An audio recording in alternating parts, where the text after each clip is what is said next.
We are being joined, Mikey Smith, Kate Ferguson, and I now, live on the line by Miri, who's a retired colonel of the Israel Defense Force and a senior fellow at the International Institute for Counter-Terrorism at Reichman University in Israel. Good evening to you, Miri. Good evening from Israel. Thank you for joining us. Just share your thoughts at this moment.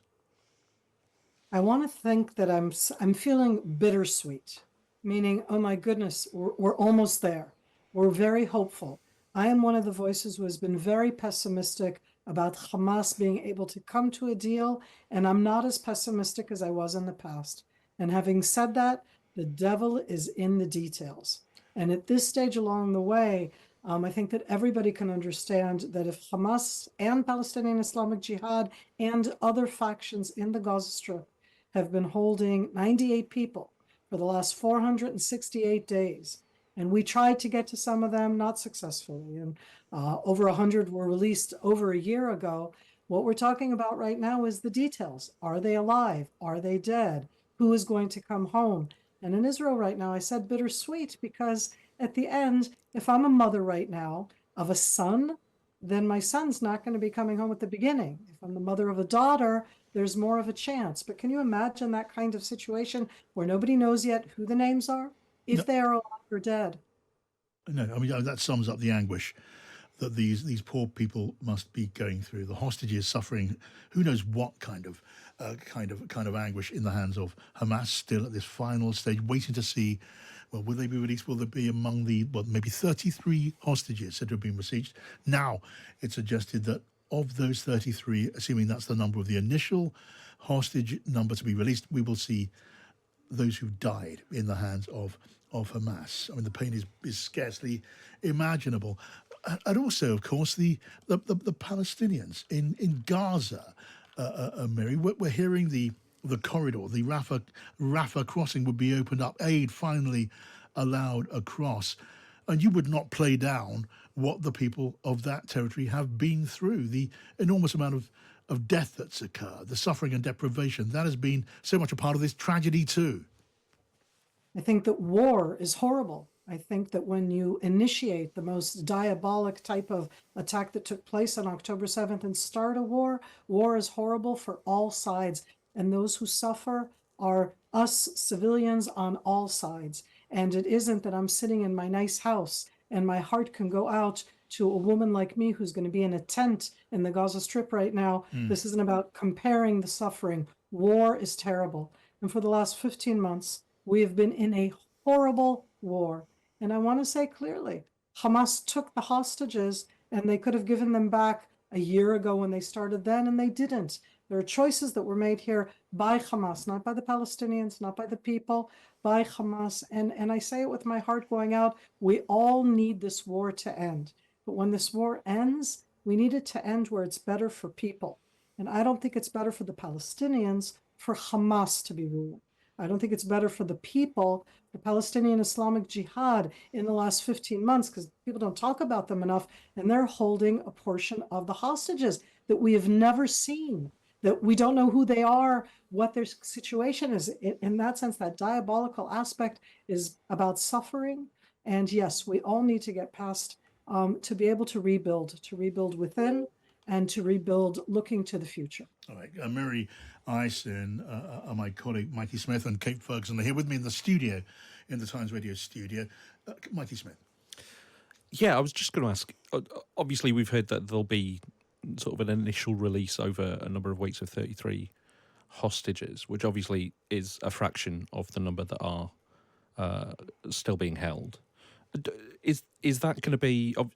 Of course, that means there's going to be a certain sort of dripping out of, it's going to happen over a period of time. It's going to be a fairly slow process. Is that going to be something that's going to cause frustration, impatience in people who are not unreasonably eager to see their loved ones? Right now, at the heart of Tel Aviv, at the place that's called Hostage Square, which is opposite what is the Israeli military center, and that's where they've gathered every single day, every single week for all of these 467 days, you can hear those voices already. And I think that I described it before. There's a 23-year-old girl there, and there's a 23-year-old boy there. And in as far as we understand right now, the initial stages will be 3 at a time. And initially, the women, the children, and bodies. That's all within those first 33. So who are the bodies? We don't know. Are the bodies women and children or men that we just don't know? And I just give that anguish because it's going to be an excruciating 42 days just for those 33.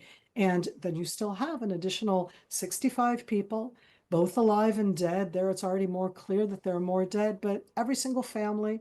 And inside Israel itself, I say as somebody, I'm the mother of 3 kids. My husband, myself, this could have been me. This could have been you. Okay. I mean, that Nova party, if you were there at 6:30 a.m. If I happen to live in that area down south, my kids are serving. I serve. If you were at the military base, every type was taken in that attack at the time. So the anguish is going to be hard. That's why it's so bittersweet. And you don't have it hand in hand. This has been such an ugly, horrific war. Do I have anything good to say about it? I don't. And that anguish is going to continue now because of the lack of knowledge. And that lack of knowledge, by the way, is a distinct difference between terror organizations, and that's Hamas, Palestinian Islamic Jihad, not the Palestinians, but between the terror organizations who not only hold the information, but use that information to scare us, to threaten us, to fragment us, to break our hearts. And that's been done over the last 15 months, almost every single day. In a moment, Miri, I want to bring in our colleague, Kate Ferguson. I just want to put this to you. A senior UN official, this is just in, a senior UN official now reported to have said that a short-term surge in aid deliveries into Gaza after a ceasefire will be difficult if the deal does not cover security arrangements in the enclave. And this is a quote: security is not the responsibility of humanitarians. It's a very chaotic environment. The risk is that with a vacuum, it gets even more chaotic. That was a UN official speaking on condition of anonymity. I mean, your thoughts on that, Miri? And also, yesterday I was speaking to a member of an aid agency, Norwegian aid agency, who was suggesting, and I ask you this as a former member of the Israeli military, just for your perspective and your thoughts, that aid deliveries into Gaza have been interrupted. They have fallen into the hands of criminals. They have been looted. But some of that was taking place in the gaze, in the presence of Israeli forces.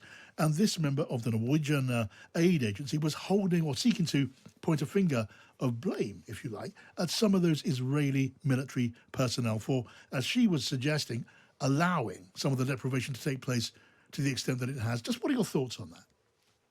Every single time I listen to that, first of all, as I said before, war is absolutely horrible, and the humanitarian aspect is the worst one at all. But that's talking in big numbers. There's the absolute numbers is that out of the 467 days, I think that the Israeli government on 2 separate days that I can point out made bad decisions. One day they stopped the water for a day. That was one day in these 467 days. And again, this is within the war, and I still think that that was a horrible decision. And on one day they stopped the convoys going in.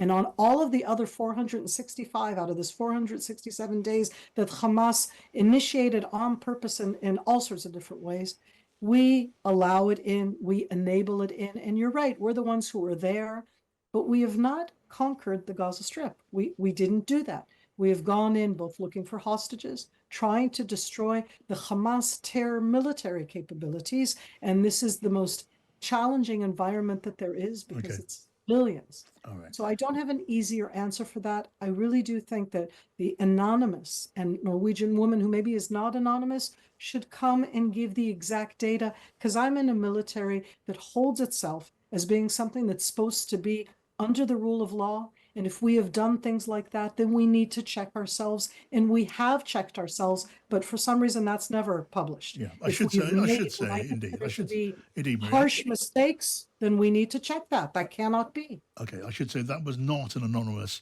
suggestion. It was aired openly on this programme yesterday. Our colleague Kate Ferguson is here too.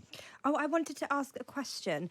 This ceasefire deal and hostage release deal, it seems that this is the same sort of deal as we've seen surface several months ago, but it's now finally looks like it's now finally happening just ahead of Trump's inauguration. I wonder how much kind of upset and anger there is in Israel that this was not done before, that this deal did not get over the line before, Netanyahu seemed to block it before?